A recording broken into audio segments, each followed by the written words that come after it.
like an ice sculpture, say at a wedding, two swans kissing, right? A metaphoric representation of marriage or of wedding or of coming together. Let's see, a trophy might be an example of an iconic, concrete, metaphoric representation of something. The Heisman Trophy, for example, in football, or a religious symbol, a cross, or the Buddha, or some other representation that represents an entire religion, as an example. So there are many, many forms of metaphor, and we'll be exploring some of that today as we get into our first exercises. So, a few more examples. Let's see. They were a treat to work with. So start fine-tuning your ears to the metaphors. I fought for every spare minute. Heard that one before? Mm-hmm. Boy, it was a zoo today. We glided through the meeting pretty smoothly. We glided through? Mm-hmm. They were really rocking the boat.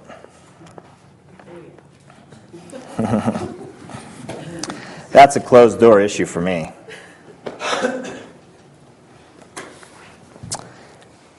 Boy, is he a pain in the neck or what? Man. Go with the flow. And rock on, dude. 6-1, half dozen to the other. You heard that one before? Yeah. It's like rafting through the rapids every day. And dog eat dog. And many, many, many, many, many more. So a lot of these examples, they come up in business, they come up in your personal relationships, and there's just so many ways of using metaphor, and we'll start to explore those today. I've written all these down for you. If you want to, on a break, just write them down if you want to have those examples in your notes. Okay, we're going to start with the life metaphor exercise. So let's see, how do I want to start this? So the beginning of the exercise is to identify a childhood story, a fairy tale or childhood story that you identify with. So for me, I'll use Ferdinand as an example. How many of you know Ferdinand? Ferdinand the Bull? The Bull. Wow, that's right. My favorite story when I was a kid. Ferdinand the Bull. To me, he was a kind of a Zen bull. In the sense that he grew up with all the other bulls in Spain, being brought up to be a fighting bull, to go into the bull ring eventually. And so out in the pasture, though, all he enjoyed doing was running around chasing butterflies and then eventually going and just sitting under a tree and just relaxing, looking throughout the meadow. While all the other bulls played at knocking into each other and doing aggressive things and things like that, he would just sit back and watch. Well, as he grew older, he became one of the biggest and the strongest of all the bulls in the field. And one day, when the guys were coming out to collect the bulls to take them to the ring, Ferdinand just happened to be walking off to go sit up under the tree when all the other bulls were fighting each other and trying to make sure that they would get to go to the ring. He went up and he sat on a bee. And the bee stung his ass, and he jumped up and started snorting and howling and stampeding all over the field, and they said, "That is the biggest and fiercest bull. We're going to take him to the ring." So they grabbed him and off they took him, this Zen bull. So he gets to the ring, and he goes out into the ring, and as he's walking out to the ring, as he enters the bull ring, all the ladies in the stands have flowers in their hair. and he begins to just take in the aroma. And he goes out into the middle of the ring and he sits down. And the matador and all the toreadors and all the picadors and all these guys are trying to, they're mad as heck just trying to get him to do something. They're shaking things at him and prodding him and trying to get him to move, and he's just sitting there enjoying the flowers. And so they had to pick him up and put him back in his thing and take him back to his field, and he got to spend the rest of his life sitting under the tree. So that story for me is a powerful story in the sense that as I look back on it, I'm not quite sure as a child what I liked so much about it, other than, the sense of his just real sense of calm inside himself, that he was okay with who he was, that he didn't need to be one of those other guys. And I was a highly competitive young person, and yet felt uncomfortable a lot in that arena.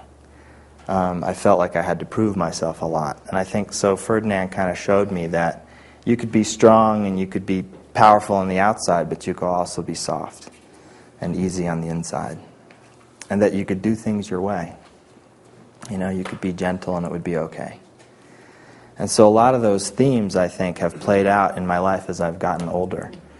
To sometimes show my strong exterior. I'm an athlete, I'm a hiker, I'm a backpacker, I'm a soccer player, I do a lot of those things, and I really enjoy that competitive world. And yet, I do have a softer side, too, that I like to bring out in certain times. And I like to feel okay with all of it. So the idea of this exercise is for you to summarize this as I did, the story, as quickly as you can, getting the major points of the story, so that you can share that with another person. So if I could have, say, 3 of you guys come up here for a second. Yeah, you 3.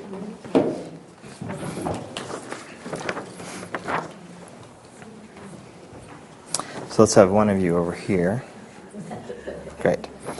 So Yvonne and I are A and B, and Chris and Matt are C and D. So how we're going to start is, let's see. We're going to each tell our metaphor. Okay? And we're going to summarize it. And we're going to try and bring out what's significant to us about it. Okay? Then, the 2 of us are going to recreate their 2 stories. Okay? And the 2 of them are going to recreate ours. And they're going to take the significant pieces and they're going to add them into a new metaphor.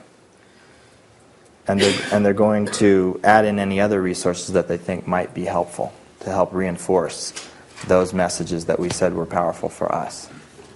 Okay? So you got somebody to brainstorm with. So Yvonne and I will work on, let's talk about Chris's first. Well, there was this theme in that one and so on. And what kind of theme do we want to come up with? What kind of, scene do we want to make? And then put those into that theme. And it could be, you could come up with a metaphor about business. You could come up with a fairy tale. You could come up with any kind of story, but something different than what they told, but with the same themes. So we can begin to practice on how to pull out the significant pieces of something and put it into a story. So once we've done that, we create both of theirs and they recreate both of ours. Then we team up with them. So I team up with C and he teams up with D. And I take a moment to help elicit a relaxed, hypnotic state for him. And then I tell the story. And so he just sort of receives the story and notices what it does for him as I tell it. And he's doing the same with him. And then we switch. And then we get back together and we can talk about what happened for us in the stories. Okay? Any questions? Do they have to know our story? Do they have to know? Like, if we have a childhood story that they don't know, is that okay? Or is it got to be one that everyone kind of knows? You're going to summarize it. So You're going to summarize the story, so it doesn't have to be one that they know. You're going to summarize the basic themes. I mean, some of you knew Ferdinand, but some of you didn't, right? Mm-hmm. But you got the basic idea of the story by what I said. Yeah? And then I told you what was significant about it. And so you can also ask questions of each other to make sure that you get the real significance. So what were the pieces that were really valuable to you in the story? and that serve you today in your life. And then you put those into a story yourself. Okay, you guys can sit. Thank you. What happens if you can't remember childhood stories? Any story Oh, okay. is fine. Same story. Any story is fine. Yeah. Just a story, or maybe like a movie or a cartoon? It could be a movie that you saw when you were a kid, a Disney movie or, something like that. Anything that you felt, resonated with you in some way. I could have also told the Jungle Book. That was also one that was really juicy for me. I just love that story. And I really didn't identify so much with Mowgli, but more with the Black Panther and with Baloo. I just loved those two characters and how different they were. So you can come up with anything that you can remember that just goes, yeah, that story was rich for me. Winnie the Pooh or whatever comes up for you. Okay? So this is kind of without any, setup or without any sense of how to do this. You're just going to go and just be creative and have a good time with it, play with it. Don't expect anything to happen in particular. Take a moment to contact your creative part, as you did like with 6-step reframing. To be in touch with that, be flexible, be fun. This isn't about doing it right or doing it wrong. Okay? This is really about if you want to learn to be effective using metaphor, you have to be willing to just try. And you have to be willing to see what happens on the other side. Because amazing things can happen when you're just willing to just let it go. Okay? And that's really the theme of the day. The theme of the day is playful. Let yourself just sort of begin to contact the stories inside of you. Okay? So, groups of 4. How many do we have in the room? Do we have 17? So let's see. What will we do with that extra person? I don't think we'll need any coaching help, so why don't you guys play 2? And that should make 20, right? 3 coaches.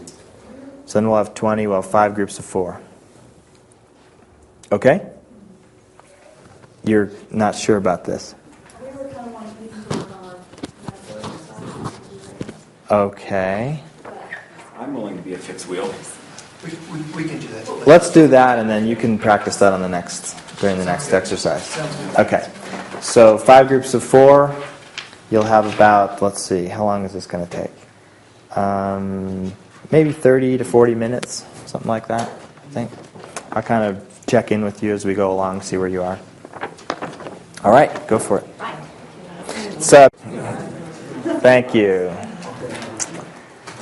So, metaphor. So was it as hard as you thought it might be? No. It was fun. Good.